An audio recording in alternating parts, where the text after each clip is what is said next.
want to welcome everyone to Haiti at the Crossroads, Rebuilding Popular Democracy. I want to give thanks to the Haiti Action Committee and others who are supporting this informative webinar, updating us on developments in Haiti, on the anti-imperialist solidarity work with Haiti, on issues of refugees, deportation, as well as bringing direct voices from the Haiti community. I have some outstanding presenters today. My name is Professor Walter Turner. I work with Global Exchange and a number of other organizations, but we want to thank the Global Women's Strike, the Working Group on Haiti. We want to thank the Berkeley Community Media who are actually live streaming this. We want to thank Los Altos High School. And again, we want to thank Global Exchange for supporting this particular webinar. We're going to get right into the discussion. In terms of your questions, you can put your questions in the questions and answers. We will have some time at the end of the program for that. If you need more information about the Haiti Action Committee, you can take a look at the website at www.haitisolidarity.net. First, I want to introduce to you Pierre Labossiere. Pierre Labossiere is the co-founder of the Haiti Action Committee. He is a longtime national and international activist, and he will welcome us to today's program, Haiti at the Crossroads, Rebuilding Popular Democracy. Pierre Labossiere.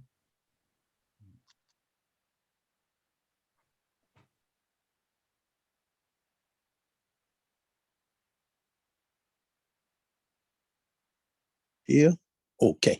So thank you very much, Walter, and thank you very much, everyone. Thank you for attending this very important webinar, Haiti at the Crossroads. And as Walter mentioned, you'll be hearing it's very important at this stage of the struggle in Haiti for us to be together and to think about how best we can help the movement of our sisters and brothers in Haiti for justice. This is the 30th anniversary.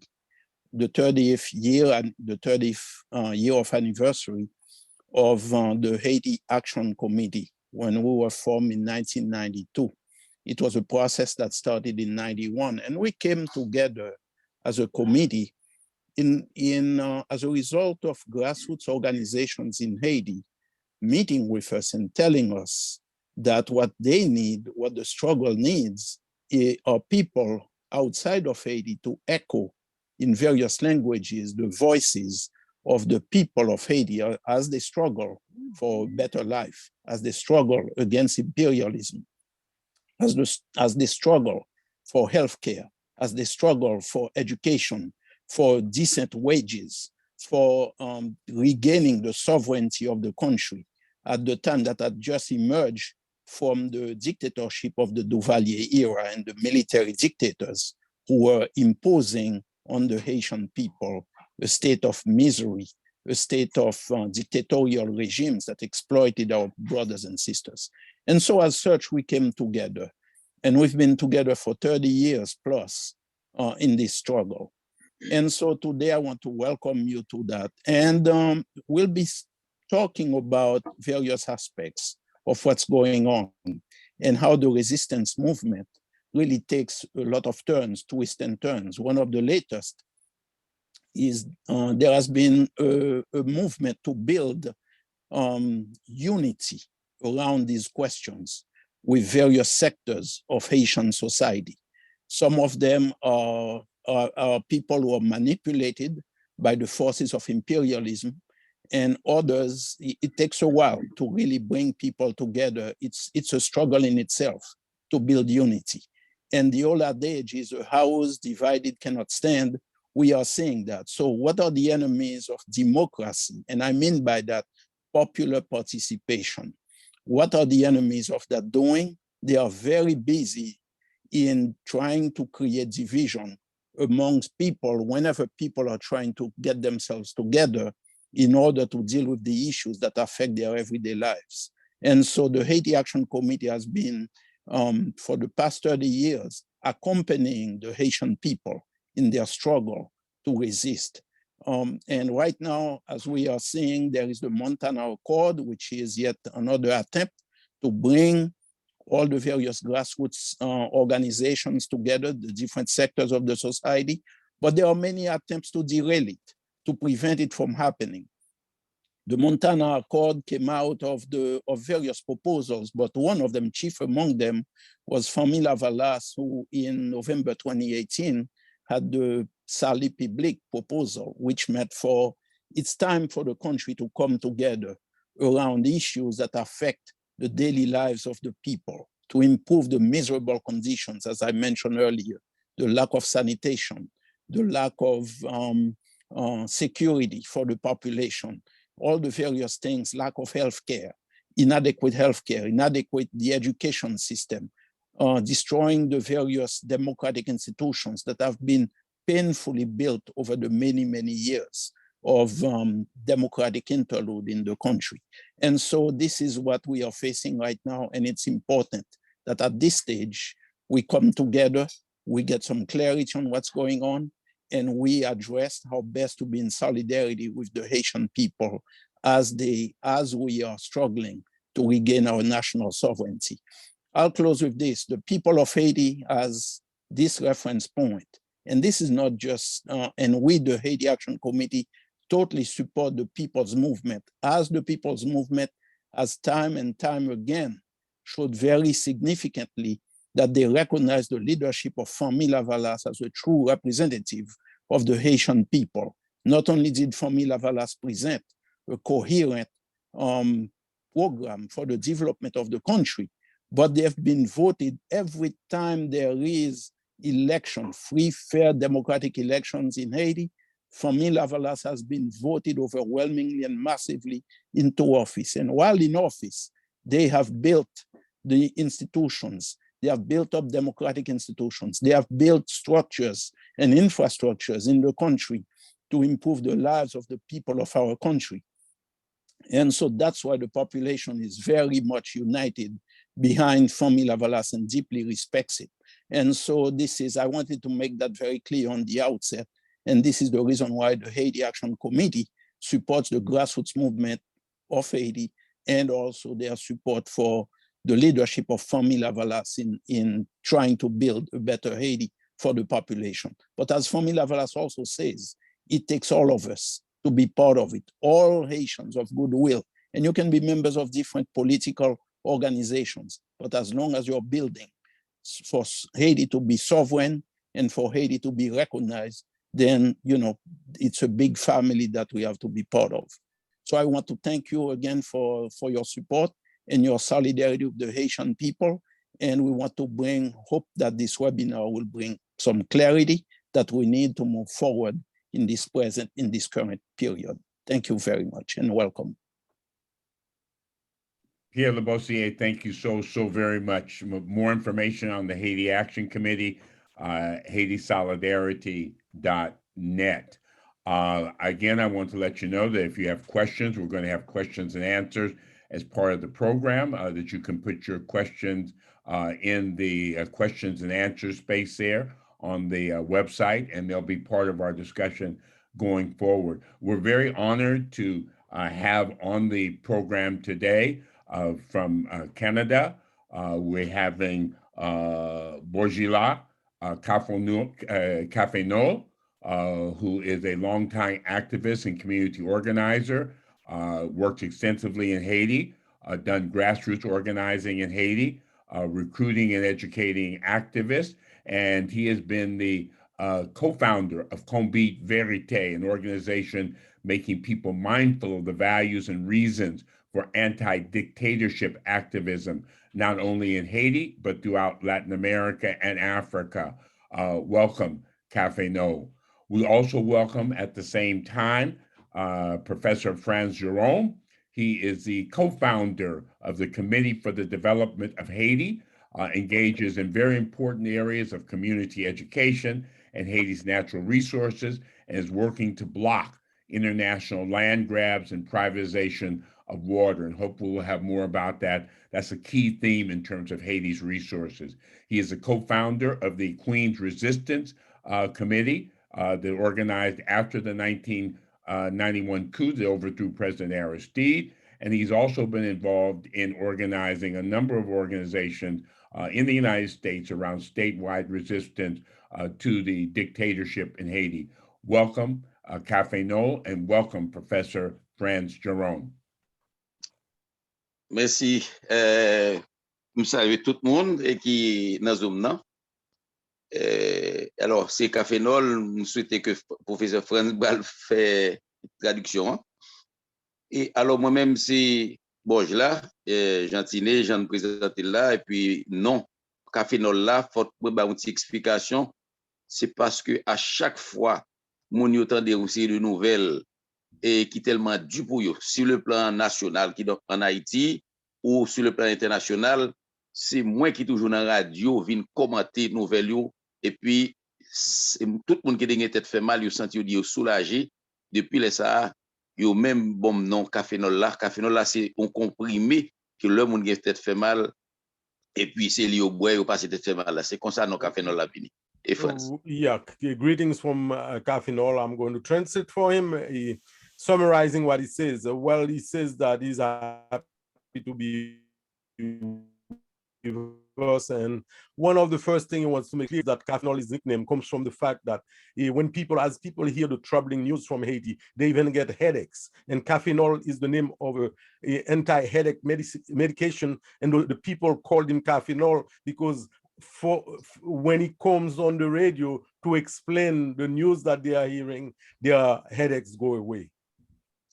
Et c'est même Jean Mounio puisé dans Kafenol là, et à l'époque, sous gouvernement, bataille qui t'a fait sous Duvalier dans la première année 50-60, et les frères Baptiste qui étaient gagné phare ou songer qui étaient réfugiés en République dominicaine, et c'est de là, le Mounio apprend que nèg sa yo a goumé contre Duvalier, et puis les asnem en Haïti, et pour te combattre malaria, ils te comparé nèg sa yo fario et Fred Baptiste à Grenelle Baptiste comme un antidote avec du régime du Valier, et ça fait tirer Léo Camoquin. C'est là non Camoquin venu, et puis pour me pas idée et les Camoquin et Fred Baptiste à du Valier et pour traiter malaria avec moi-même Kafenol là, ou c'est bien. Well, he says that it's a habit of Haitian population to give nicknames based on the role that people play. And there were the Baptist brothers that were in the Dominican Republic fighting the Duvalier regime, the Duvalier dictatorship. And the people called them Camoquin because Camoquin was the main medicine that was being distributed for the eradication of malaria in Haiti. Et en tout cas, nous avons rentrer directement pour montrer lutte peuple haïtien. C'est un bagage pour ne pas besoin de monter tellement loin depuis 1804.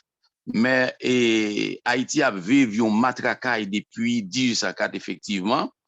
Et si nous bien remarqué, 1804, indépendance nous prend pouvoir 1 an, 8 mois après, et assassinat Dessalines. Yeah. There is no need to go as far back as 1804 to talk about the Haitian resistance. However, he will go there to say that at the very beginning in 1804, that's when the bad mouthing of Haitians and Haitian intentions has started, and with the assaults on Dessalines' character and Dessalines as the image of the resistance of Haitians. Et ça te prend pendant presque 17 ans. Il n'y a pas jamais cité nom de Dessalines en Haïti. So after the assassination of Dessalines, the founder of the country, 2 years after the independence, it took 17 years before people started talking about him again. That's the type of PR work that was done to change, to convert. That's the spin that was put on Dessalines so that they could make him a bad person. Et faut nous dire et depuis 1804 après assassinat de Dessalines, peuple haïtien toujours chercher solidarité, la chercher solidarité envers l'autre peuple tout et tout partout. So ever since that time, Haitians have always systematically looked for solidarity for their cause, and the cause of other people have joined with other people in solidarity, helping them in their struggle. Et si nous allons dans l'histoire qui est plus récente là, nous avons dit c'est comme ça, Haïti, c'est un premier pays qui était fait une unité historique après la première unité de 1804 là. Ils font deuxième unité historique nous avons dit en 65-66, et côté, il y a deux partis communistes en Haïti et qui étaient unifiés. Yeah, he says that Haitians have always tried to have unity. They have always worked on unity. And that's how much later in 1969, we find two communist parties with two views, different views, ideological, stemming from different ideological standpoints, uniting in a national struggle for the liberation of Haiti. Et il faut que nous unité ça, c'est une unité qui était très difficile pour deux partis communistes, une de tendance maoïste, l'autre là de tendance marxiste-léniniste. Yeah, so it was not an easy unity because one was Marxist-Leninist, the other one was Maoist. So they came from different angles, but the need for unity has always driven all Haitian actors in the struggle of Haiti. Et il faut que nous rappelions, pendant les deux grands géants communistes dans le monde, à l'époque, Mao Tse-tung avec Nikita Khrouchtchev, pas de 40 ans, idéologiquement, mais Haïtiens, ils ont été exemple, ils ont été unifiés, deux partis, et ça, au parti maoïste, au parti marxiste-léniniste, ils ont été unifiés, fait un seul qui était les partis unifiés des communistes haïtiens. So while the standard bearers of these communist ideologies, Nikita Khrouchtchev and Mao Tse-tung couldn't come together, the Haitian communist parties joined forces and had a unified organization called Parti Unifié Haïtien. Oui, des communistes. Parti communiste unifié haïtien. Yeah. Oui. Et le parti a fini unifié, eh bien, l'hécatombe 68-69, et toutes communistes en majorité, et jeunesse, c'était l'hécatombe, toutes mourir ensemble, pas de ni maoïste, ni marxiste-léniniste. Yeah, and when they were crushed in the late 60s, in 69, c'est ça, 69?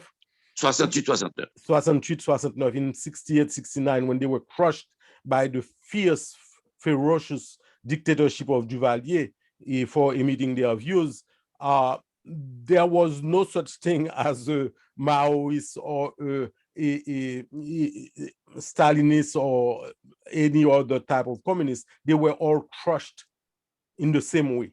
They were eradicated and they were all killed. Et le sac, et pour nous dire des jeunes haïtiens, garçons ou filles, et t'as porté solidarité et dans la clandestinité tout partout, quitter pays dans la clandestinité, même gens, t'as parlé de Nicaragua, l'Amérique centrale, là, en Europe, tout partout, et même monde qui pas et communiste, qui pas des monde de gauche, et ben Abdou, il était mort tout le fait que était amis, yon monde qui était affilié à une partie ça. Yeah, and he wants to make it a point that even those who were in solidarity but were not communists in any way, they were also killed the same way by the Duvalier dictatorship. Il faut que nous disions de 68 et 69 hécatombes là, et jeunesse là et plusieurs autres mondes continuent à militer dans la clandestinité jusqu'à ce que nous arrivions à 86. So from 1969 to 1986, there has been a continuous resistance in a clandestine way, to maintain the struggle until in 1986 you had a different an outcome. Et de 86 Duvalier allé, une élection faite en 87, novembre 87, eh bien, c'était un massacre. Première fois que peuple haïtien a voté depuis 57, eh bien, un massacre qui fait dans le bureau vote en novembre 87. So Duvalier left in 1986-87. There were elections. It was the first supposedly free and fair elections in Haiti, but it ended up in a massacre of the people because the repressive forces, the repressive apparatus had still remained behind. So Duvalier was gone, but the repressive, oppressive system was still there. Il faut que nous disions pendant tout temps ça, et ni les États-Unis, ni le Canada, la France, l'Allemagne, ils ont formé une série de tortionnaires pour aider Duvalier et avec l'autre monde qui vient avec après le régime. Parce que Duvalier est parti, mais le système, le régime n'a toujours été en place encore et ils joignent aide et matériel sous toute forme pour capable continuer à esquimber le statu quo et sous contre haïtien. So it is important to understand that France, Canada, the United States have always helped the dictatorship in Haiti and the system that was behind. So not only were they training those who tortured the Haitian people and the young militants that wanted to see a different Haiti, but when Duvalier left power and left behind an oppressive apparatus, they continued to train these killers, these torturers, so that they could continue doing their deed. Et après massacre 87 là, peuple haïtien rentre replié, entré dans marronnage jusqu'en 86, ça il fait 3 ans, ils organisent une élection dans pile violence et 91, ils ont élu Jean-Bertrand Aristide. 7 mois après, il y a un coup d'état sanglant qui portait presque 6 à 7 000 personnes aller. So after the massacre of 1987, the Haitian people pulled back to reorganize and continue their resistance. And in 1991, again, they emerged on the scene, electing Jean-Bertrand Aristide to the presidency. And again, in 7 months later, violent coup overthrew him, violent coup that was very, very, how do you say it, with a lot of blood spilled. Et Aristide retournait, en pile bataille faite à l'étranger, Aristide retournait en 1994 et il y a eu une légère accalmie de 1994 à 2004. Aristide est monté sous pouvoir en 2000 et 10 ans, période en 10 ans encore, nous répondons l'autre coup d'état sanglant en 2004 encore. Yes. Avec même Aristide. So Jean-Bertrand Aristide returned to the country in 1994, and for a while there was a lull period where there was things calmed down, and it was time to rebuild institutions, etc., etc. However, in 2004, they again staged a bloody coup to try to stop the democratic process. Donc, et pour nous terminer, n'a dit et gomban peuple non ouais cap moment que le peuple palestinien en pile peuple en Afrique, en Amérique centrale là, et pour nous montrer nous mêmes haïtiens, ça a toujours fait et même propre peuple ça a répété et côté c'est nous-mêmes qui problème là, soit c'est les Africains, c'est Africains au problème là, c'est latino-américains au problème là, c'est haïtiens problème là, mais à partir de tout ça nous s'est expliqué là, nous montrer haïtiens et africains, nous tous mettre tête nous ensemble pour nous sortir pays nous dans gouffre salier, mais il y a des mains et qui toujours empêcher de nous sortir dans sa nouille. So people can see that populations from different sides of the world, Africa, the Palestine, different parts of the world, Latin America, Haiti, they're always blaming the victims as being responsible for the fact that there can be no unity. But in reality, there are forces behind the scene that are creating this disunity, this discord that they blame the people for. However, the people have always managed to come back together, reorganize, resist, and move forward. Et sous ta permettre un dernier ça, chaque fois gagné yo mette zizani en don pays, kou yo besoin à l'attaquer pour craser, yo diaboliser, le cas de la Libye et Venezuela, Haïti et plusieurs autres pays encore. France? Yeah, so he will make this final point that every time they want to attack a country, they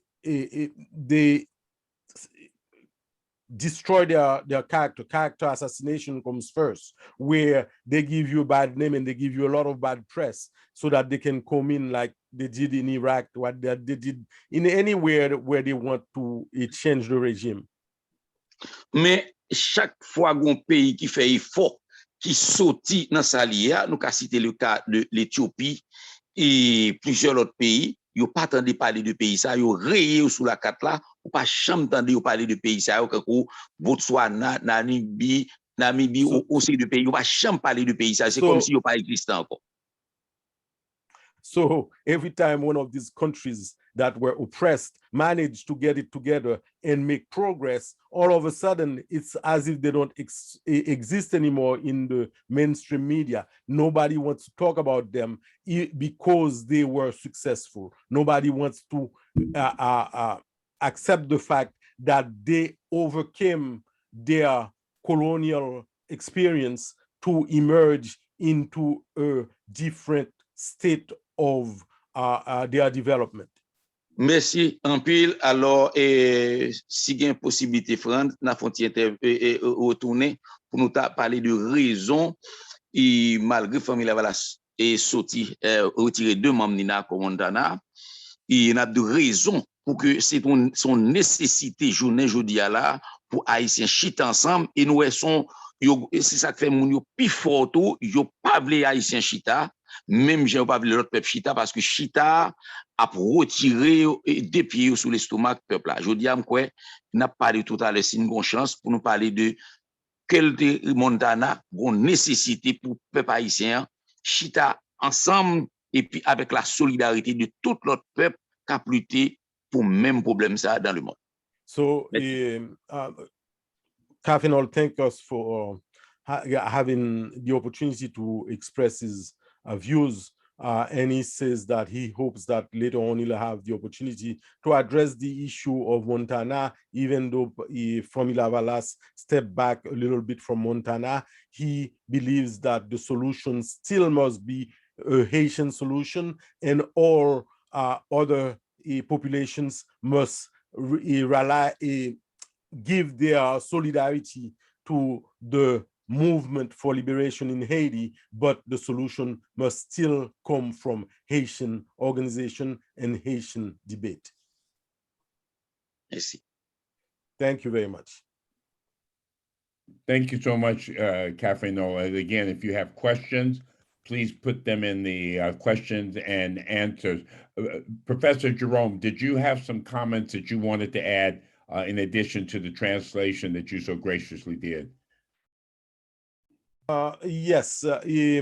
One thing that I want to say is that from the way I read the letter from Fanmi Lavalas, and I anticipated the letter because there is a meeting that that took place during the week with the players on the ground, where they had explained that they weren't satisfied with the fact that there were some of the aspects of the national nature of the Montana Accord that was being that they were straying away from. And I believe that comes directly from the fact that they were asked to sit with people who have no interest in the national agenda, but have personal agendas or a political party agenda. So I think that we must sit and wait, and I think that Fanmi Lavalas took the right stand, and I now feel more comfortable because I was aware of the fact that some people wanted to negotiate opportunities rather than put at the fore the interests of the nation and the interests of all Haitians. Professor Jerome, thank you so very much. We're going to be hearing now from Leslie Mullin. You may see at times Leslie's articles in the Journal of the Haitian Action Committee. Leslie Mullin is a longtime anti-imperialist activist, a political prisoner and a former political prisoner, and a member of the Haiti Action Committee. Leslie, welcome. Thank you so much, Walter. Everyone with us today will remember the scenes from the Del Rio refugee camp that horrified the world when mounted US border police charged Haitian refugees and used their reins as whips to terrorize Haitians away from the US border. And the cruel images that unmasked the US government's racist disregard and contempt for the people of Haiti, for Black Haitian lives.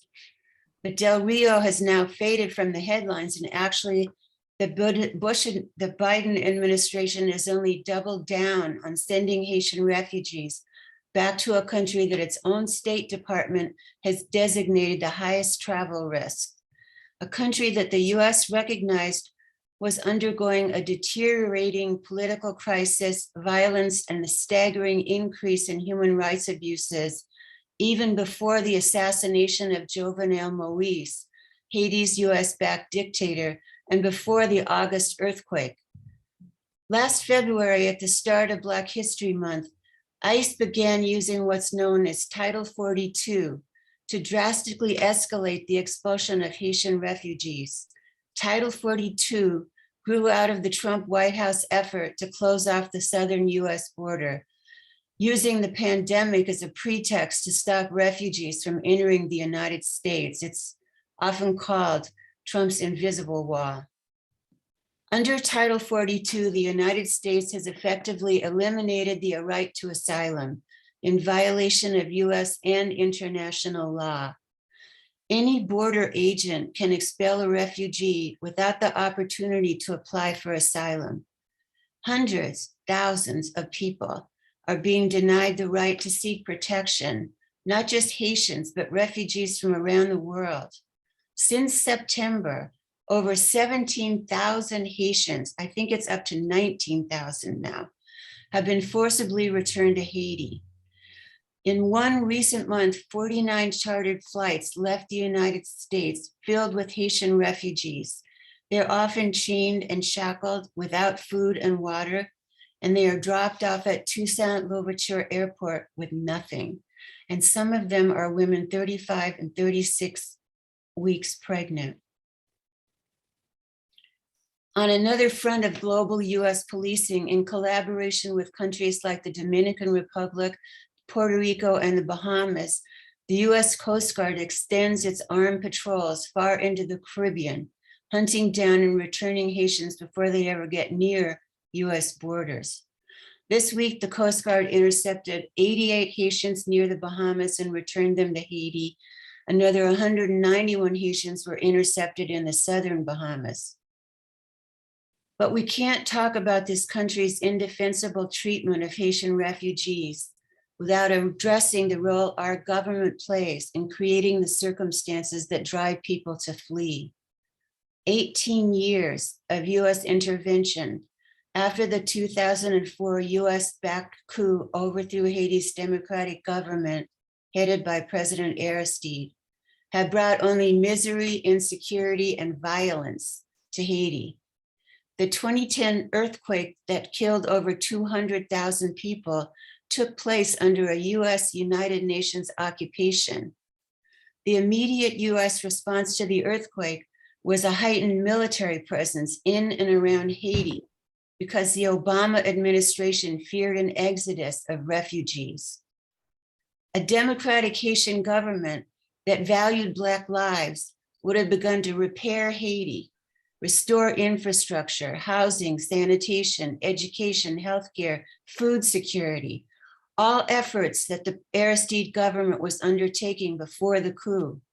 Instead, the US launched the infamous Bush-Obama-Clinton Build Back Better plan, an undisguised global corporate NGO grab bag to plunder Haiti's resources and make a profit. Since then, the United States has steadfastly backed a series of corrupt and brutal regimes. The ruling party there is called PHTK, means bald heads. Government-affiliated death squads have paralyzed Haiti with the worst kidnapping wave in history. Death squad violence targets grassroots communities for their political resistance. People are now literally unable to leave their homes for fear of being kidnapped, raped, or murdered. Nowhere is safe. Thousands of people have been and are being killed, including many journalists. And we need to unpack the racism of the mainstream media that talks about Haiti as if these things are somehow endemic to Haiti or to a failed state or to African people in general. And they rarely make the connection between the horrific conditions facing Haitians and the US orchestrated policies that have created them. A lot of times what we know of refugees comes from images of thousands of people massed at the US border. We don't know who they are as human beings. But here is one story of one Haitian man who's currently in US custody. He and his family owned a plot of land in Haiti where they planned to build a home. But the local agents of the PHTK ruling party came to take away the land. And when the man and his family resisted, the man's father was shot and killed. And eventually this man, the son, fled to the United States.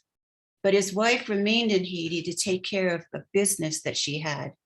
So agents returned to seize the land.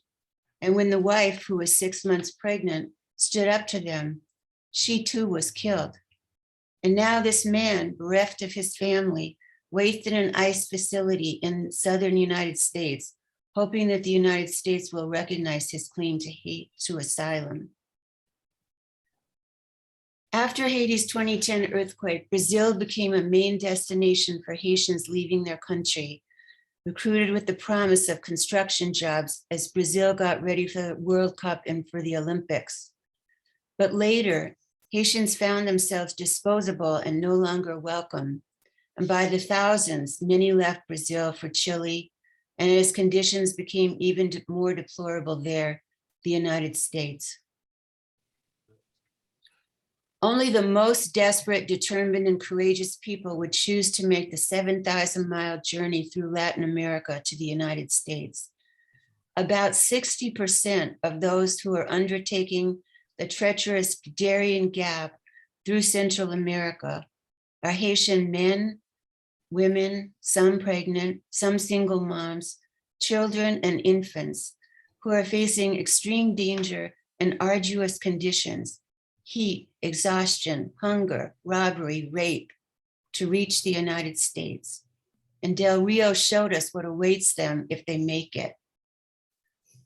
The US border industry maintains secret detention centers across this country designed to deny people access to the outside world, to their families, to attorneys, to interpreters, to the media. Haitian refugees in US custody are being confined in freezing crowded cells without adequate food or water, without sanitation or basic medical care, and without knowing why or for how long. But it's important to understand this is not new, as Kafenol told us about. For over half a century, the United States has backed brutal Haitian dictators while at the same time expelling Haitian refugees back to the dangers they have fled. The first boat carrying Haitians fleeing Duvalier arrived in the United States in the 1960s, and they were all deported. From the 70s through the 80s, still under US-backed Duvalier dictatorships, the United States continued to expedite the swift removal of Haitian refugees. After the 1991 military coup that overthrew Haiti's first democratic government headed by President Aristide, thousands of his supporters were hunted down and killed by the military junta. The number of Haitian refugees fleeing repression rose dramatically. The Coast Guard captured and forcibly repatriated many thousands and imprisoned up to 21,000 Haitians at a time in Guantanamo Bay. This outrage sparked massive worldwide protests. Within the United States, a vibrant movement of Haitian diaspora, prominent Black activists and artists, college students, churches, human rights, labor, and anti-imperialist activists emerged. In 1992, dance artist Catherine Dunham undertook a 47-day hunger strike at the age of 82 to protest the policy of repatriating Haitian refugees into the arms of the ruthless military junta. Tennis champion Arthur Ashe was arrested in front of the White House along with leading Black activists at a protest of Bush immigration policy towards Haitians organized by Trans-Africa and the NAACP. 2 years later, Trans-Africa Forum Director Randall Robinson fasted nearly a month to protest the Clinton administration's policy of returning refugees to Haiti without hearings on asylum. Haiti Action Committee grew out of this movement. One memorable action 30 years ago happened when Haiti Action, the Bay Area Peace Navy, ACT UP, Global Exchange, and others planned to protest US unjust and racialized policy towards Haitian refugees with a public dramatization of our solidarity. What happened was this. The Peace Navy launched 3 boats across the San Francisco Bay from Berkeley towards San Francisco, filled with dozens of enthusiastic Haitian community members, some of whom were former refugees. Meanwhile, at the San Francisco Pier, over 150 demonstrators were waiting to welcome these symbolic Haitian boat people. Even Board of Supervisors from the city were there to greet them and present flowers. Well, to everyone's surprise, the Coast Guard got wind of this action, and they were afraid that San Francisco was really under threat for an influx of Haitian refugees. So they had helicopters circling overhead, and they intercepted and boarded the boats to check everyone's papers. Meanwhile, on the wharf, passersby who were watching this began chanting, "Let them land, let them land." It made headlines, and it made for really great street theater. And it reminds us we can never underestimate the crucial role of activism. The world we live in is different now, but the issue of refugee rights has never been more urgent, not only for Haitians, but for displaced people around the world, from Honduras, Guatemala, El Salvador, to Syria and Yemen, Iraq, the Sudan, and more.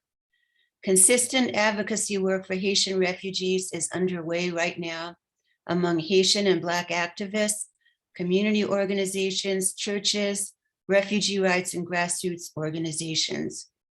As solidarity and anti-racist activists, we embrace this work and we join in the demand to stop the deportations. No one is illegal. We stand with Haitian and all refugees, and we hold the US government accountable for its criminal, inhumane violations of refugee rights, and we demand an end to US intervention in Haiti. Stand with Haiti, US out of Haiti, stop the deportations, stop funding police terror in Haiti. Thank you very much. Leslie, thank you so much. There are some questions that are in the chat. Again, this is a webinar on Haiti, and we are going to have a section here where we're talking about action and activism. Continue to put your questions there. Haiti at the Crossroads, Rebuilding Popular Democracy. To one question is being sponsored by the Haiti Action Committee. If you want more information, go to the website. That's HaitiSolidarity.net. We're going to move next to hear from Margaret Prescott. Margaret Prescott is an activist, author, journalist, and radio host. She is with the Global Women's Strike Working Group on Haiti. She is presently the host and executive producer of the Sojourner Truth radio program, which is broadcast by KPFK, which is in Los Angeles, and syndicated by Pacifica radio stations WPFW in Washington, D.C., and WBAI in New York City. Margaret, thanks so much for being here. Thank you, Walter. Thank you so very much to be with you all. And I'll have to say, it was really a pleasure, Leslie, to hear about the history of Haiti Action Committee and standing with Pierre Labossiere and all of the members of Haiti Action Committee. Congratulations for 30 years of just incredible work and incredible activism. And Pierre, who is always very humble, just lifting him up, because for those of us in the Global Women's Strike Working Group on Haiti, he is very much a point of reference for the work that we're doing. And we know that he lifts up Frantz, Kafenol, and so many others that are doing just incredible work in relation to the movement for democracy in Haiti. And Leslie spoke about the struggle of immigrants. I'm an immigrant myself. I'm from the Caribbean region. I'm from Barbados. And I'm going to I was asked to focus on solidarity and solidarity with the movement on the ground in Haiti. And I'll have to say, we can walk and chew gum at the same time. It's not a question of either we focus our efforts on the crisis of immigration and refugees, which is happening in Haiti. It's happening around the world as people from the global south, from the Horn of Africa, from Liberia, Syria, etc., are making their way to the imperialist powers that have exploited us for so very long. You know, a lot of people say, look, why is the US so interested in Haiti, the powers that be, the so-named core group? And we always like to say that we all owe a great debt to Haiti. Why do we owe a great debt to Haiti? Kafenol, I will make a brief mention to that great Haitian Revolution in 1804, because we know it was historic, but it also was international incident. It set an international standard, and that the colonial powers, and including the United States, never got over it. They understood then, and they understand now, the threat of Haiti, what it meant and could mean today for their imperialist, capitalist, and otherwise exploitative regimes. And Haiti led the way for the ending of slavery in the Americas. And I just want to add something to that. Part of why I think back then and now, Haiti is of such special interest to the United States and to the former colonial powers, in addition to the wealth in Haiti, in addition to the cheap labor, particularly in the United States, coming from Haiti, propping up a number of multinational organizations, that Haiti, because of its history, because of its continued resistance, the movement on the ground in Haiti say today, we are completing our revolution begun in 1804. We're not gonna stop until we have it. They've got that tradition of revolution. It represents hope. It represents unity for all of us of African descent throughout the diaspora, but not only those of African descent, because Haiti played a role in helping with the liberation, Bolivar with the liberation of Latin America. We can't forget that either. But Haiti also represented hope and unity and the possibility of victory, not only for those of us who were still enslaved at the time of the revolution, but also liberation fighters around the world, full circle back to the continent of Africa, but also in Ireland, in Spain, and other places where there were movements of resistance. So rebellions were inspired by Haiti throughout the United States, also throughout the Caribbean region. The 1811 slave rebellion and in the New Orleans territory, one of the largest in the United States. Haitians played a critical role in that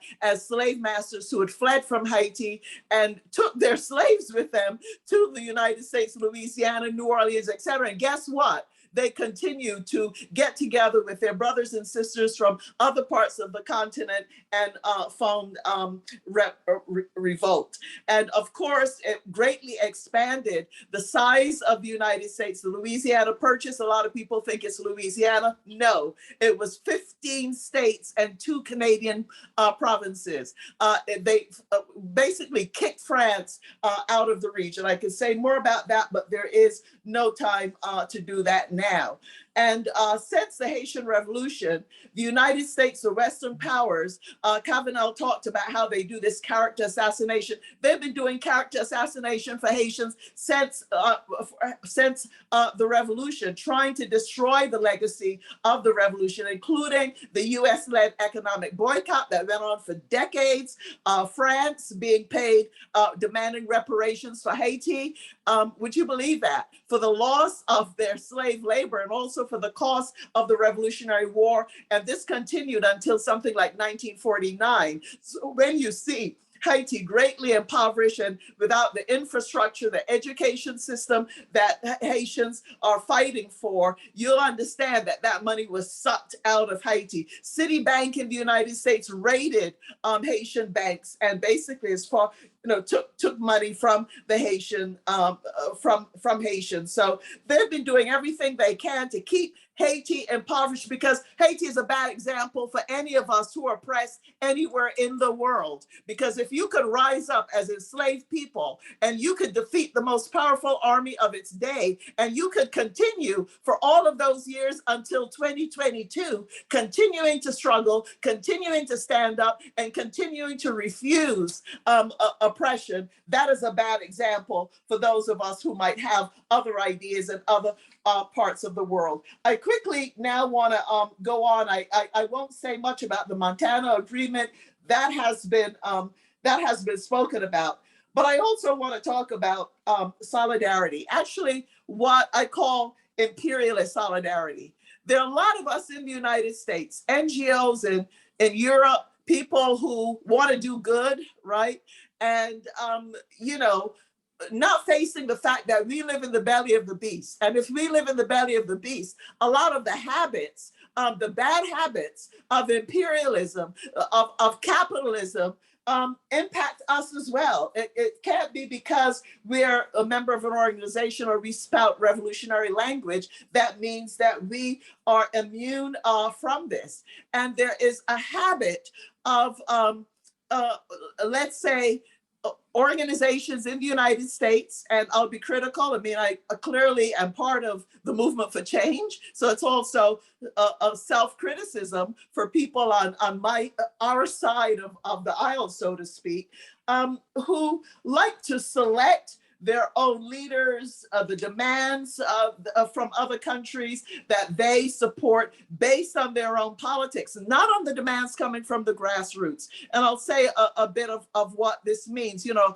a colleague of mine a long time ago said, we're all responsible for the points of references we choose. I really do believe that is true to this day. And we see examples of this. For example, in Haiti, you have a sector of people in Haiti who have connections with international NGOs. I'm not going to start naming names right now, though I could and might in the very near future, right? They have the ear of the international left. They're not accountable to the movement on the street, to the movements of the grassroots. They're not accountable to Lavalas.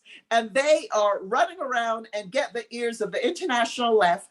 And then people get very confused about what's going on in Haiti. But it's not only Haiti that we see this. We also see it even within the United States. You know, there's a prevailing view that the job of some of us is to educate the working class. And by that, I don't mean learning and knowing our history, knowing about each other's struggles. Of course, that is important. That kind of education is important, and a lot of it comes from working together. But I mean, who have the mindset that, well, impoverished people really don't know who the enemy is and therefore what they should be doing about it. So it'll take an elite group of us to actually inform and guide them. In the United States, an example of it is the welfare rights movement who demanded cash, direct cash from the government for the work they're doing, taking care of their children, etc. And today, even the struggle for the child tax credit and for mothers to get money in their hands. Now, it seems to me that the job of those of us in the movement with the grassroots that are making the demands is to make sure how we're all, those mothers, those women, but not only those mothers and women, all of us in the United States, in the global South and around the world, get back the wealth that is stolen from all of us. So, you know, that's a totally different mindset. And as Lavalas was mentioned earlier, Kafenol mentioned Lavalas, so did Frantz and Pierre. They say we must know about December 16th, 1990. If we are doing solidarity with Haiti, we must know that. Why must we know?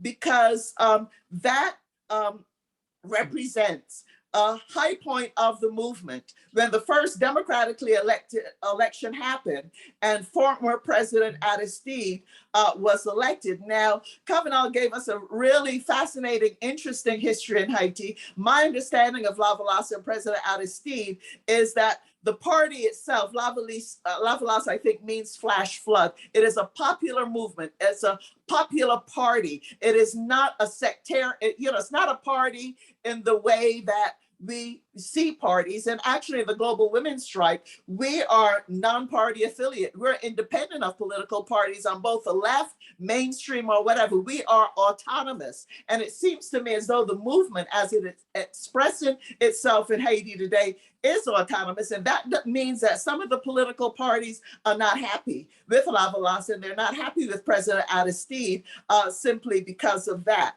So Fanmi Lavalas in December of last month, in a declaration, they emphasized the importance for activists and sympathizers of Haiti to understand what December 16th, 1990 represented. And we all know, because that history was given to us before, 6 months after being in power, US and core group, France, Canada, back coup against President Aristide. Why do you think that happened? It took an international movement, and some of those hunger strikes that Leslie mentioned also included pressing for the return of President Aristide, which the United States was forced to do. Upon his return, re-election, again, another coup in 2004. All righty. So we have to really scratch our heads and wonder what all of that is about. And that when we look at the movement that is happening now and what solidarity means for the movement, I want to highlight a few things. The massacres that Leslie mentioned, beginning with La Saline, which has a history going back to the slave days, okay, of resistance. It's a part of the capital of Port-au-Prince, one of the first mass massacres recently of these. Tonton Macoute, the revived Tonton Macoute from the Duvalier era, and Duvalieris are still around, all right, went into La Saline and massacred scores of people. The team from Sojourner Truth from Pacifica, we were the first international team on the ground in La Saline, along with some people from Haiti Action and the National Lawyers Guild, where we got testimony directly from people who were impacted by this massacre. And we actually have a video about it called Massacres in La Saline. If you go to the Sojourner Truth website, you will be able to see that massacre, to be able to see that testimony, that video, and the HaitiSolidarity.net. They actually have the documentation. Leslie was there, others were there from Haiti Action and the National Lawyers Guild. Why am I mentioning this? Because Leslie is absolutely right. This was an attack by a US-backed regime, okay, on grassroots resistance, yet again, on the ground in Haiti. And we were told again and again about the role of somebody called Barbecue, who was a former policeman in Haiti, who came into La Saline, and they're now just attacking Bel Air, another community in Haiti, mercilessly. And some of them came in with police vehicles. They came in with brand new weapons. Guess where they got those? Slaughtering people, raping women, burning people alive. chopping them up, etc. Well, guess what? This very barbecue now is trying to reform himself and claim he's some kind of revolutionary, even though he worked very closely with Jovenel Moïse, the disgraced Jovenel Moïse, who was assassinated some time back.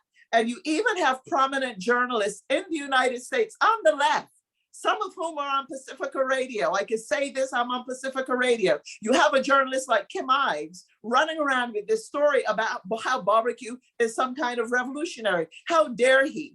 The COINTELPRO operations going on the ground in Haiti will just blow your mind. Well, not so much blow your mind, you just have to go back to the history of the Black Panther Party and Malcolm X, even Martin Luther King, Chairman Fred Hampton in Chicago to see how they operate. Well, they are like on steroids in Haiti, okay? So there's all kinds of confusion coming out on the ground. So if you want to know what's going on, you got to go to the right sources. I would very much recommend Haiti Solidarity.net. There's also Haiti Prof, which is on Twitter, and that gives also a lot of information. But let us not buy this stuff. I mean, the Montana Accord, I'm not surprised that the powers that be are trying to infiltrate and undermine that.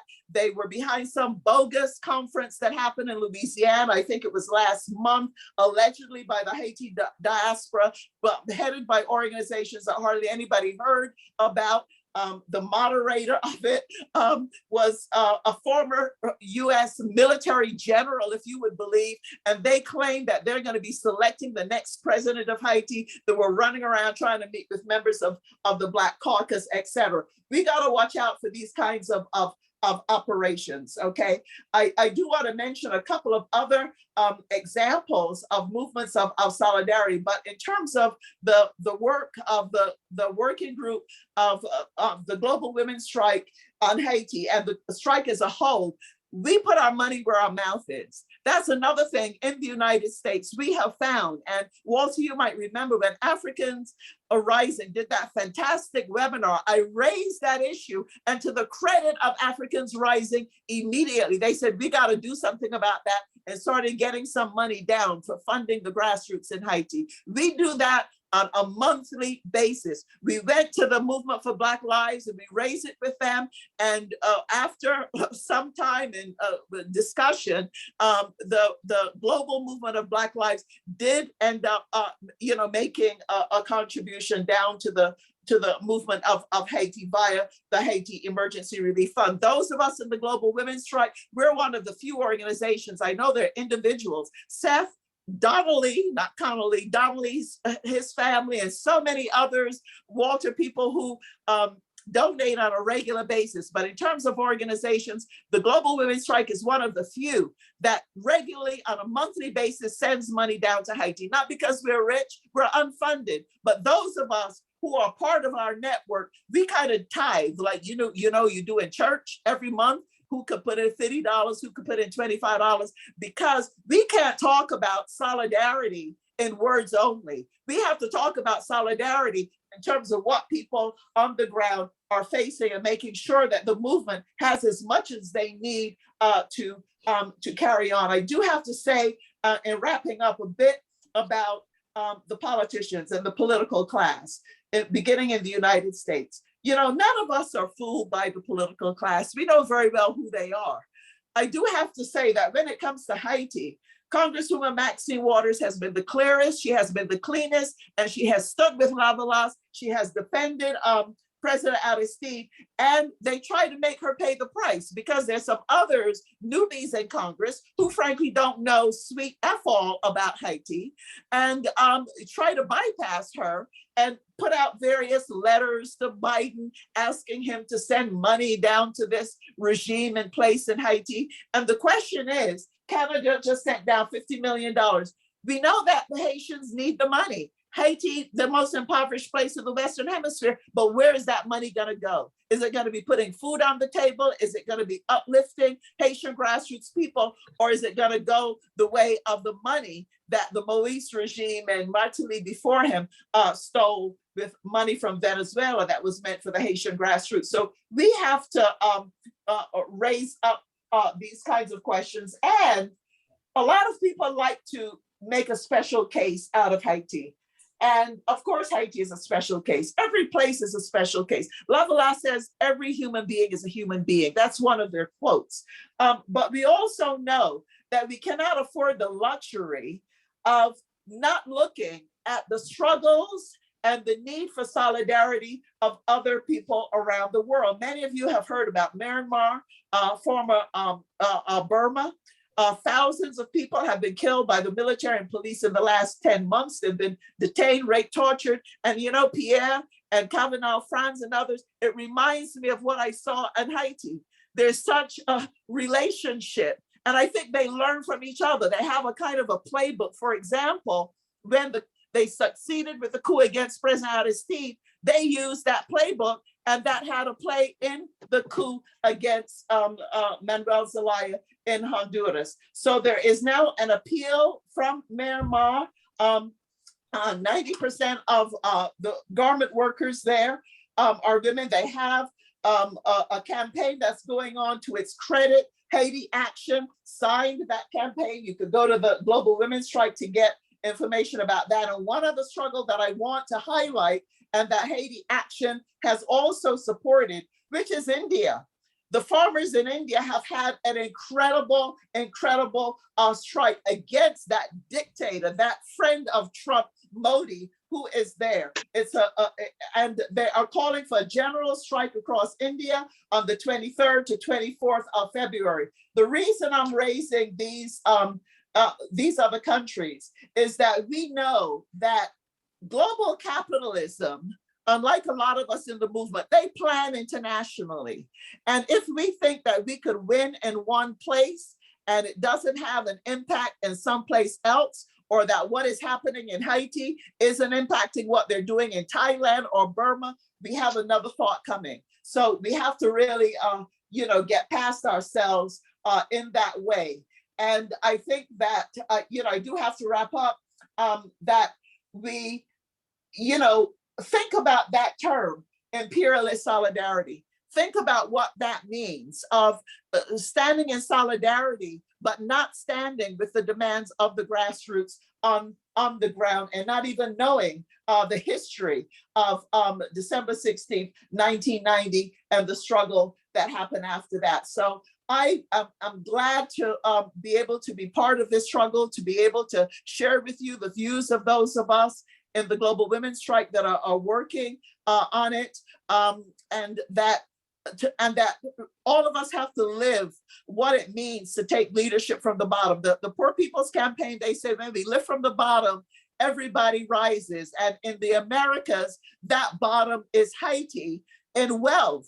But when it comes to a tradition of revolution, Haiti is right on up there to the top, and we have a lot that we can learn from Haiti. So go to Haiti Solidarity Net to get the truth of what's going on. Go to Twitter, Haiti Info Prof, support the Haiti Emergency Relief Fund. And remember, we can't talk about Black Lives Matter, and which we know if Black lives don't matter, the lives of none of us matter. And we also have to keep in mind that Haitian lives matter, and that if Haitian lives don't matter, the lives of the rest of us won't either. Thank you very much. Margaret Prescott, thank you so much. And hopefully we can get those addresses in for the attendees. We can get the address in of the Global Women's Strike. That would be wonderful. We can get the address in of the Haiti Emergency Relief Fund, which has been active for many years, funding directly projects on the ground, no overhead, directly to projects on the ground. If we could also get into the chat there, the address of africansrising.org. who provides a forum for information and discussion about Haiti. Those of you who are putting questions into the questions and answer, please continue to do so. We're going to move forward. We're going to be hearing from Los Altos students in solidarity with Haiti. I saw a beautiful newsletter, which they had done. So we're going to be with them. And then we'll also be talking a bit more about development, some of the topics that Leslie Mullin raised. And then we'll be talking about some very specific actions in which people can be engaged. Part of this is how do you translate? How do we translate the information that we're receiving into action?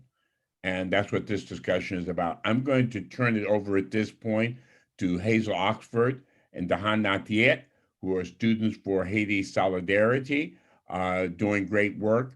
The floor is yours. Hi, I'm Hana Tiet. I'm one of the co-presidents of the Students for Haiti Solidarity Club at Los Altos High School. Our club has worked very closely with Haiti Action as its events and meetings, and we have also been very active since our founding after the 2010 earthquake with the goal of standing in solidarity. Under the leadership of Haitians, we have been involved with the Haitian People's Movement for Liberation, and we support schools and mobile health clinics, along with other Haitian grassroots organizations. Part of our solidarity work includes engaging in activism here at home with changing US foreign policy. To talk about that, I'll hand it off to Hazel, the other co-president. Hi, thank you. I'm Hazel Oxford, the other co-president of Students for Haiti Solidarity. I'm just gonna share my screen here real quick. Okay, let's see. Okay, is it all good? Can everyone see the screen? Yeah, we can see. Okay, cool, thank you. So I just want to talk about some of the solidarity work we've been doing here in the South Bay. We have organized many street protests, as you can see here. This was one of our candlelight vigils. And this is Stanley Noel, who was one of the Haitian youth that we worked closely with, who was unfortunately killed in the dictatorship. And to honor him, we made this poster and tried to spread the word. We've also done many meetings with senators and representatives, as you can see with our meeting with Representative Anna Eshoo. A few of our main demands is that we want to stop the US from deporting Haitian refugees, as many have talked about previously in this webinar. We want to also cut off the support of the ruling PHTK dictatorship that has been terrible to the lives of many Haitians. And we also want the US to not interfere with the Montana court process. This is the poster that we made just for everyone to see, so that we could raise awareness in the South Bay especially, and to our own community, so that we could get more members and really just get the word out so that we can create more solidarity. And I'll pass it back to Hannah now. Thank you. In addition, we try to engage and tap into our youth here, especially through their artistic skills. So one of our club members created these t-shirt designs to spread awareness, and another alumni named Kyoshi Taylor creates many great videos for the movement too. I know that there are people listening from Haiti, and I want to say that there are many US students who also stand in solidarity with Haiti in this time of struggle, but also of so much real hope. So we're honored to be here with all of you, and thank you for having us.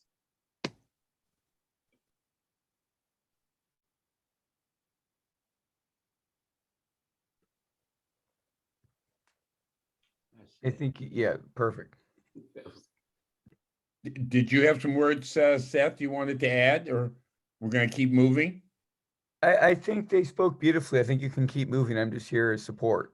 Okay, thank you. Is the newsletter, which I've seen recently, is that from the Los Altos students? Was there a newsletter? Yeah, yeah.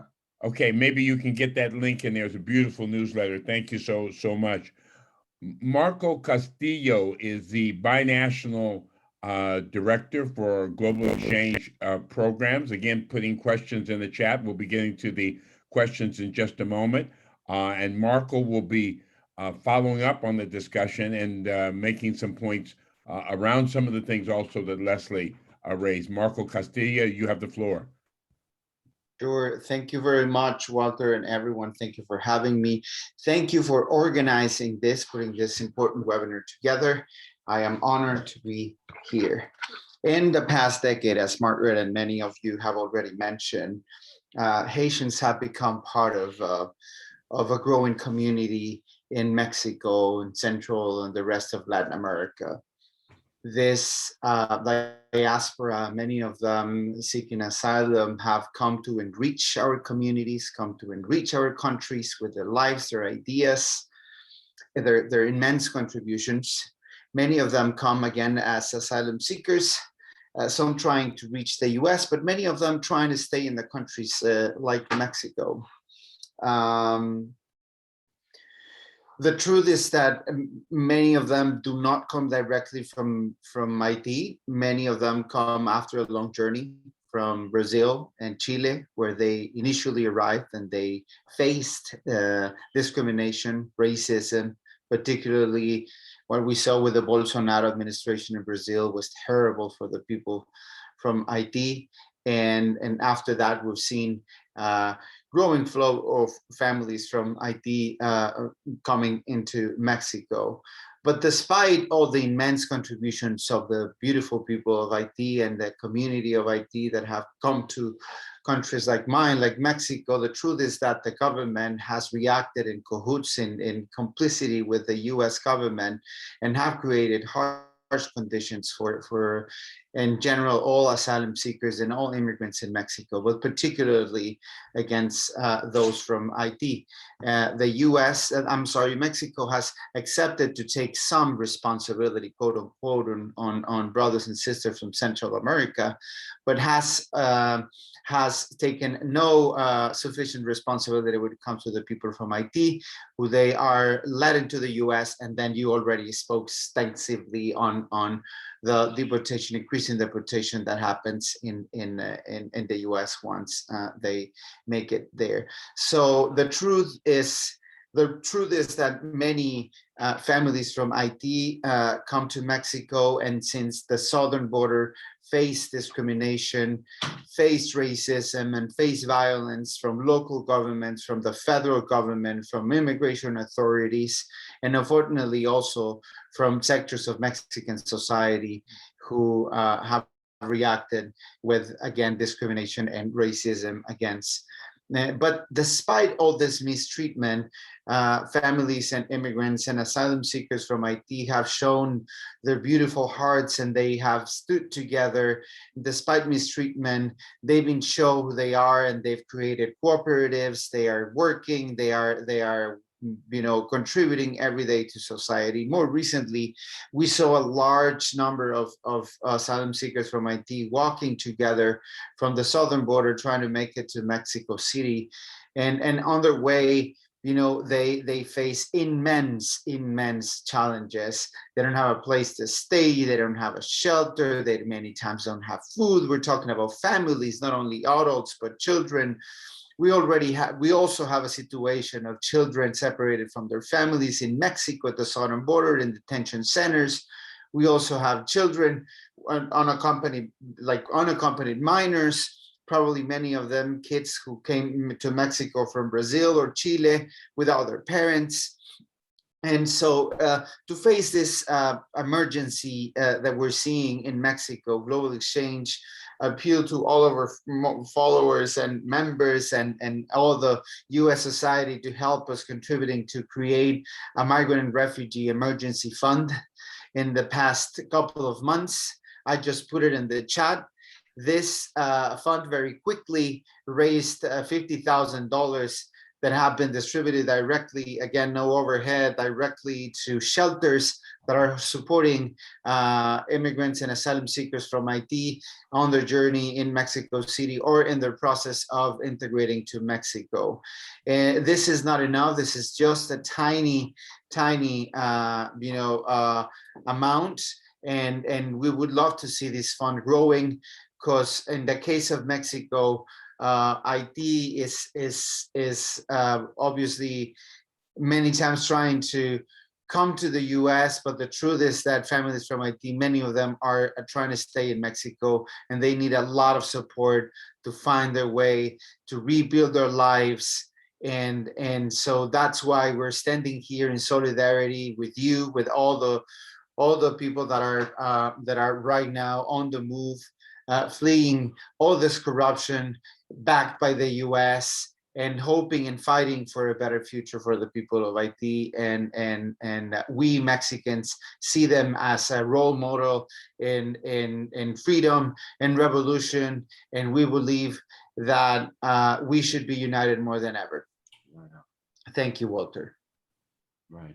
Marco, thank you so much. And I see the information is in the chat there, is available to attendees on the organizations that we've talked about. They've been working today and working in support of the self-determination for the people of the country of Haiti.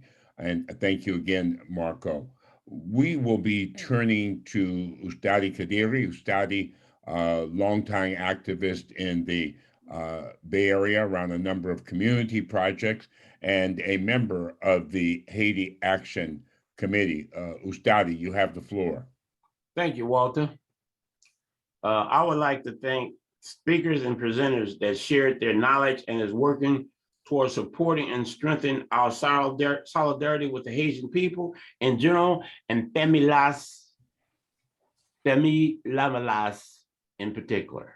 I'd like to give a special shout out to Steph and his two students, Han and Hazel, which I worked with in East Bay on the protest. So I shout y'all out and I respect y'all and I appreciate y'all. But as part of the logistic committee, what we would like to do, we have heard all of what's happening in Haiti, on the border of Mexico, and now the problem becomes not a problem, a solution. That's what we're looking for. Like, I'd like to shout out also Robert Roth, who has also been with the Haiti Action Committee for 30 years. I only been with my wife for 25 years, so I was 5 years short. But now it's time to do a little work. I know people would say to me, what can we do? How can I help? I'm glad you asked the question. I'm really glad you asked that question. I just happen to have something for you to do. What we have planned for the February the 28th, which is a Saturday, we have planned an action item. The action item is going to be in respects to two things. One, the 30 years of Haiti Action Committee being a part of the struggle. Because we used to say in the days, la lucha continua, it simply means that the struggle continues. Before these two kids was born, the struggle was going on. It will keep going on. And that's why we like the youth. So the question you ask, what can I do? Well, on February 28th, like I said, at the Federal Building in San Francisco at 7th and Mission, we will be having a demonstration. And it would take place between 1 and 3. And what I'm looking for now, I am looking for people who have heard the good word. Like Margaret said, they have tied some money. Now we need a little bit of your time. So those who would like to participate, I have something for you to participate. For my two young students who are really good, Hazel and Hannah, they could probably do better than me because, as you see, I do have a little gray in my hair. So that means the youth, they're a little smarter than that. So what can you do? As a media person, that you don't even have to leave your home. You can stay in your house. This is what I think Leslie like that very, just stay in your house. You ain't got to move. So what you could do, one, you could get on the media, you could get on Twitter, Facebook, you can share things with your friends. Let them know about the event. Twitter, Facebook, I can't name too many, but you guys know what I'm talking about. I named two, maybe Messenger. You could do that. You can stay at home and do it. That's the easy thing. And you can tell your friends to share it with their friends. Now, that's for the people who like to stay in, and I have nothing wrong with staying in because we have this. The second thing that you could do for those who want to stand up for equal rights and justice, you can come out to the events. Come out to the event. We need people who can carry signs. We have signs for you. We need people who can do chants, lead chants. We have chants written down for you to participate with. We also need people to help monitor, to pass out the chants and keep people in line. That would be the third thing. And the fourth thing, we need to see your beautiful face and your energy to bring about solidarity for us. Now, the most important reason why we're doing this, because it's also on February the 29th was the day that the United States military, let me clarify that statement, the United States Marine, by order of President George Bush, who President Aristide took him to the Central African Republic. That's the most important aspect of it, to let people know that this democracy, so-called democracy that we live in, is not really a democracy. It's an oligarchy that's only controlled by a few people. We're not going to get into that real quick. So what we would like to do, we would like to show the world that we will never forget what they did. Exile the only, I'm going to say this again, the only freely elected president in Haiti. So let's get that straight. So we would love to have you out there. Now, if I'm correct, if you would like to volunteer, I know you would. I'm not even going to say if, let me take that if out. When you volunteer, you can put it in the chat, your name, and we'll get right back at you. Right back at you. Now, the most important thing, well, not most important, the Honorable Secretary of Guinea said that you either serve the people or you use the people. There is no in between. So with that, Walter, back to you. Let me just real quick add that, yeah, I've created a link here, right there. That's a document where people can put their emails on it if they're not on our email list, and they can also indicate what they can do if there's things that they can do for that demonstration, which will be Saturday the 26th, 11 to 1, as Estadi mentioned, the San Francisco Federal Building. Okay, that is Saturday the 26th. A suggestion came in on the questions and answers that back to the webinar signees, that we send the addresses that we have been posting. Some people I don't think have been able to access them. Maybe they're on phone, etc., or just haven't been able to access them. So the addresses certainly of information about the demonstration, being able to volunteer on the 26th, the information on HaitiSolidarity.net. We should also get to them the information on the Global Women's Strike, and they can get the link there. Margaret covers Haiti often on her program. And then finally, the link to Global Exchange and also to the Haiti Emergency Relief Funds, who are getting support to people in who are Haitians who find themselves in Mexico on that long journey, in many cases, all the way from Brazil. I'm going to pull off some of the questions. We've got around 20 minutes here, and let me throw out a couple of the questions that have come through. One, of course, is there is a question about those who are interested in getting T-shirts from the Students for Haiti Solidarity. So we need to get that information out. There are students who are interested in that. A couple of questions. There are three, and why don't I just bunch them together? I think one is particularly directed at Kafenol, but everyone here is welcome to take a tackle at those. One is a broader question, but it talks about the impact of climate change and its impact on indigenous community. I know Frantz can translate that. I think Margaret has made that point before, this notion that somehow that Haiti is resource poor, and obviously Haiti is not resource poor. So we might want to have that particular discussion.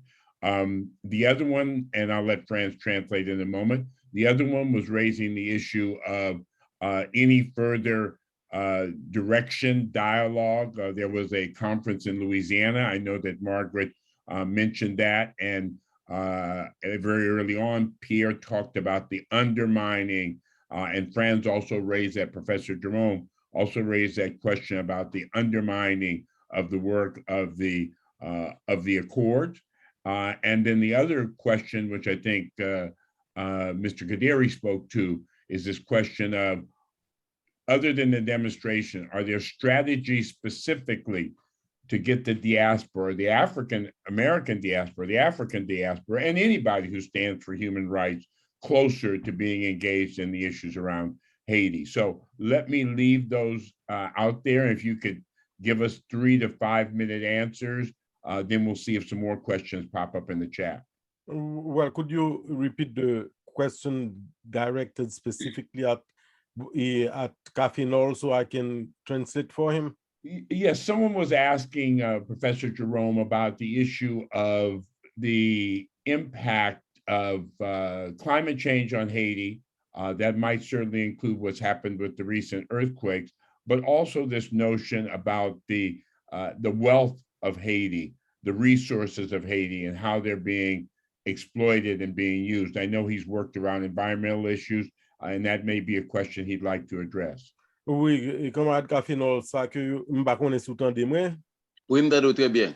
Oui, donc don moun qui mande ça ou pensez de facteurs changement qu'a fait dans l'environnement yo qui impact yo gagné sous situation en Haïti actuellement, et que moun nan tout on l'autre monde qui parlait de richesse en Haïti. Est-ce que gon question richesse en Haïti et qui impact li gagné sur la situation Haïti en général? Depuis tout le temps, Frantz sont capables de dire Haïti, il y a toujours un ménagagan en Haïti. Pour plusieurs raisons. Il y a des raisons historiques pour rôle Haïti a joué en 1804 là, qui ne pas prendre, pour capable de montrer l'autre pays en voisinant qui environ Haïti, pour ne pas faire de respecter ça encore. Yeah, so from the very beginning, they've always had their hand at the throat of Haiti. One of the reasons is the independence of Haiti in 1804, so that no other country can dare claim to be independent like Haiti did. Will that continue? Et puis, deuxième bagage encore, Haïti, sont enfants et rebelles qui fait un bon bagage que c'est la première fois aussi le monde et aussi le peuple fait yo. Après l'indépendance là, Haïti continue encore, et 57 du Valier prend pouvoir, nous capables de garder nous des militants qui coincés dans le pays d'Haïti fait premier détournement avion dans le monde pour capable quitter le pays d'Haïti à Cuba pour chercher solidarité, et ça fait en 59 nous avons dit premier détournement avion, et continuer encore pendant le gouvernement du Valier à combattre le communisme.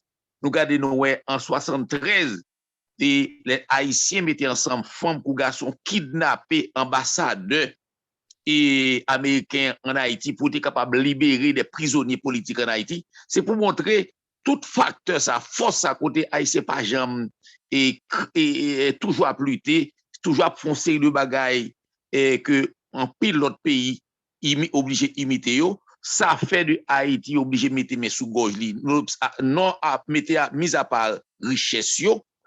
Et ou mettre du France.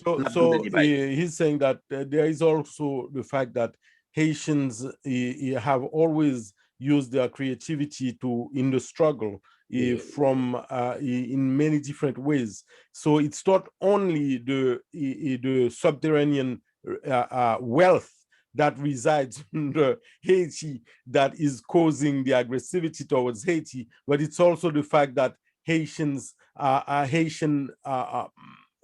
activists who have been terrorized and killed in huge numbers by the Duvalier regime, they have resorted to things like the kidnapping of the American ambassador at one point to demand the release of some of the people who were illegally jailed in the jails of Duvalier, and he thinks that it is not only because of the wealth, it's also because of the systematic way that Haitians try to use new ways to defend themselves in their struggle, and the example that they set for the rest of the world. That's the reason why they have their hand at the throat of Haitians. So yes, there is wealth in Haiti, and I can address the issue because that's kind of what one of the organizations that I work with, that I co-founded, does. Haiti has a lot of wealth: gold, iridium, uranium, etc., but most importantly, has major resources in terms of possible oil reserves and stuff like that. Now, the geological tectonic plate movement that caused the earthquakes, they are not the one that's under California. And a geologist was explaining the other day, it is because Haiti is at a juncture where there is an accumulation of natural resources. That's also the reason why all those tectonic plates meet in the area of Haiti, and that's why you have those earthquakes. So yes, there is a matter of earthquake in Haiti, but it's not necessarily how do you say that, environmental impact of the atmosphere warming because of the release of carbon in the atmosphere. It's also because years before that, the tectonic plates had come together and at a juncture in the area where Haiti resides. Now, this is a very abbreviated presentation that I'm making, but I'm saying the issues about global warming are kind of different, and they are real, but they are slightly different. The earthquakes are not a result of global warming, but global warming is definitely impacting Haiti big time and is putting the life of Haitians at risk. The drama that exists in Haiti is that we have a government that is put in power by outside sources and that tries to impoverish Haitians and make it impossible for them to protect themselves from these natural disasters. That's the real drama that exists in Haiti. Thank you, Professor Jerome. There was two other questions that we had thrown out there. One was, and people spoke to it briefly, and we've got about 12 to 15 minutes here. So maybe we want to address the question about best ways to continue to mobilize communities. And the other one, I think, was someone was asking something that all three of you, Professor Jerome, Lavoisier, and Margaret have spoken to, was the issue of any more dialogue for clarity on the Montana Accords. And I think also Kafenol also spoke to it. Do you have any words to share on that, either of you? Maybe Pierre. You're on mute.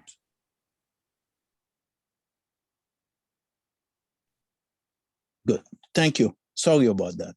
Yeah, in terms of mobilizing solidarity, the Haiti Action Committee, as I mentioned, was formed 30 years ago, basically for a special mission. It was to mobilize and help bring the stories and echo the voices of the grassroots movement from Haiti, so that once people know the story, we can look at how best to work together, not only to support the solidarity, the struggle in Haiti, but the struggle in Haiti is tied in with the struggles of people in different parts of the world. And I'll give you a quick example. In the labor, when it comes to labor, for example, Haiti has been kept in a way so that the wages that are paid to Haitian workers is very, very low. And the labor movement in Haiti has been systematically repressed, first using the Haitian military and the Tonton Marcouts, and that continues to today. And the Tonton Macoutes were the brutal militia of Papa Dog Duvalier and Baby Dog Duvalier. And today they continue to operate. What people hear in the press as gangs have been, that's just another name, a euphemism for those forces, those militia forces that are acting in a way that are repressing the population and terrorizing the population. So what we are seeing today, this actually prevents organizations, labor organizations, workers from coming together and being able to address and make their demands very strongly to demand higher wages and work and better working conditions. So that is driving the wages in Haiti and keeping them very, very low. When a business outside of Haiti, they usually use moving to Haiti, maybe not right now because of the crisis that's going on, but they have over the years used the low wages in Haiti and the fact that the governments, the dictatorial governments that have been there have systematically not enforced environmental laws or any of the laws on the books in Haiti that protect workers, that make a way for the workers that protects the workers, the social security program in Haiti for the workers. And so what happens is it undermines, and I know Margaret had mentioned that, it undermines the bargaining chips that workers, that labor unions in different countries, particularly in the US, can use in their negotiations. So usually they threaten workers, well, we'll move to Haiti, or we'll move to Mexico, or we'll move to this other country where these multinationals are financing those dictators, of financing those governments, working in conjunction with these governments to keep keep repressing the workers and keep the wages low. So that's the thing where it's important that the stories be told, that we understand what's going on there, that labor unions, for example, and other organizations, peasant organizations in different parts of the world, other organizations see to it that unless we cannot allow for any of us to be a weak link in the chain of human progress, because you are only as strong as your weakest link. So it's important that we know the stories on so many other fronts. For example, right now, women are being gang raped in Haiti as part of the campaign of terror that's happening. And it's those so-called gangs who are really death squads of the Haitian government. Those death squads have been created to continue to do the work of terrorizing the population. And so what happens is when they can get away with it in Haiti, then we see them practicing it in other places as well. And they make us accept the fact that this has become part of the norm, and people tend to feel, what can we do? What can we do? No, we need to mobilize. Right now, we need to stand up in solidarity and sit down with Jimmy Cherizier, who's the henchman who's in charge of the G9 Federation of Death Squads in Haiti. And shamefully, the UN has supported him. The United Nations, the head of the UN, Antonio Guterres, had stated, had praised the fact that where Jimmy Cherizier's G9 Federation is, that the level of homicides has been reduced. And he made that comment about a year ago. And even though he got a lot of heat for it, they don't say it outwardly anymore. But during this occupation of Haiti, they continue to support these people. And that's why they are so emboldened as to continue relentlessly attacking people in Bel Air and in other communities throughout Haiti. So I'll stop there. Okay. I wanted to jump to Margaret. I see Margaret has her hand up. And you mentioned early on, Margaret, the core group. And I'm sure that most of us on here know who the core group is, but many in the audience may not. So if you could add that to your other comments, Margaret, it'd be great. You're muted.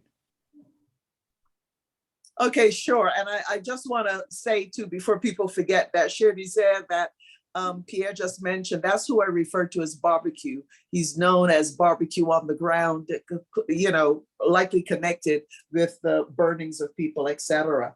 But in terms of the core group, that's the United States, Canada, and France.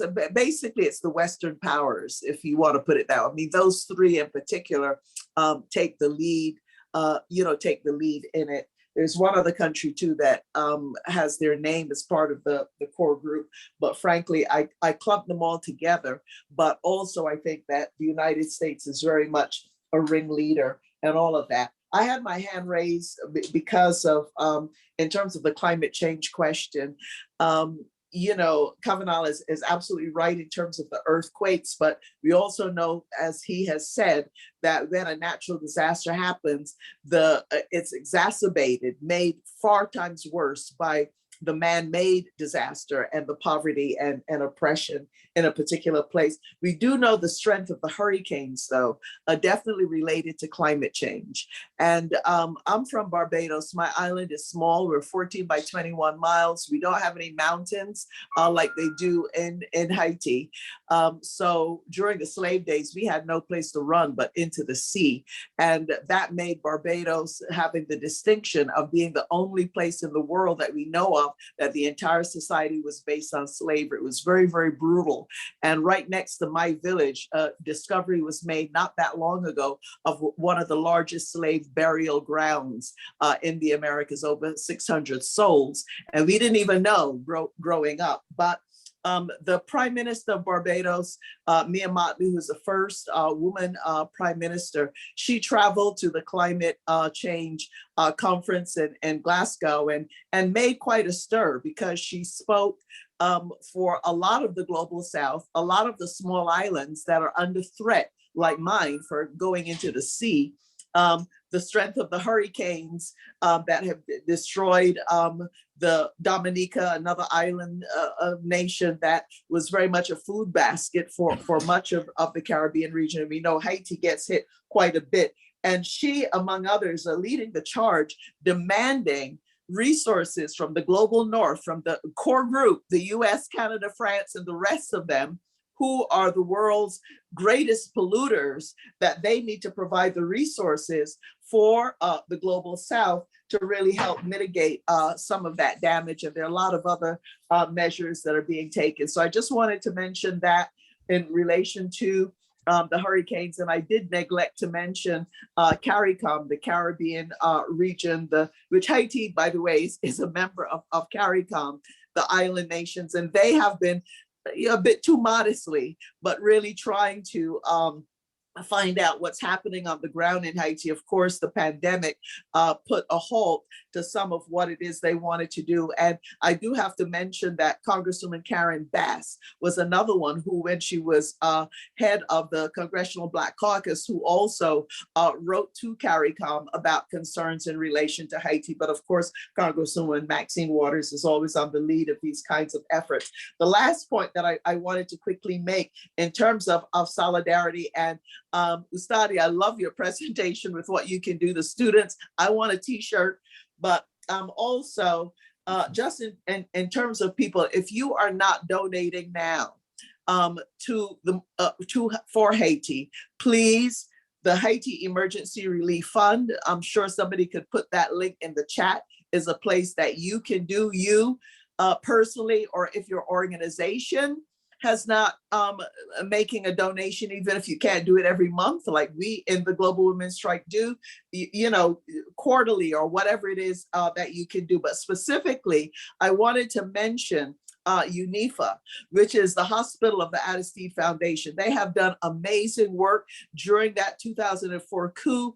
It was a medical school then, and it was shut down, and the US Marines used it as a barracks. When President Aristide returned, and Madame Aristide, President Aristide said he wanted to focus on education. A lot of people didn't understand why he was doing that. But if you look at the work of the UNIFA right now, you will see exactly what he means. I've been to several graduations, and to see thousands of these students and their families pledging. The students, when they graduate, they pledge to make a commitment for the movement, for the people, to go and work with the people, as opposed to only servicing the doctors and the lawyers, et cetera, who graduate, serving the 1%. They're now in process of building a hospital, a teaching hospital on the campus. It needs support. It needs money, but any of you who are in the academy, any of you who are students or professors in the university out there, they very much encourage